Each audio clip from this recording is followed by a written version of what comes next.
Komisioni Qendror i Zgjedhjeve ka certifikuar 1146 kandidat për deputet të 23 subjekteve politike për zgjedhjet e 28 dhjetorit 2025. Ky institucion nuk certifikoi listën e kandidatëve për deputet të listës serbe. Kjo pasi kundërvotuan 2 anëtarët e lëvizjes Vetëvendosje, 3 vota ishin për e 6 abstenime. Gjithë ato që janë sqaruar edhe më herët, unë ose që kolegu jam kundër certifikimit listës së bashkë me kandidatët e tjerë. KQZ certifikoi 42 nga 43 kandidatët për deputet të koalicionit vakat.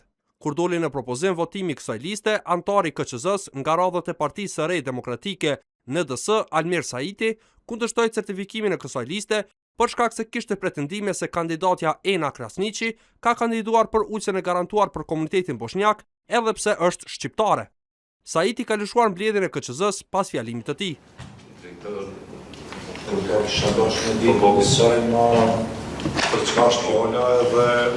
Në KQZ u diskutua kjo çështje dhe meqense Agjencia e Statistikave nuk i kishte dhënë informacione rreth deklarimit të kandidatës Krasniqi në regjistrimin e popullsisë dhe dyshimeve të anëtarëve të KQZ-s, ata vendosën ta certifikojnë listën e koalicionit vakat pa kandidatën në fjalë.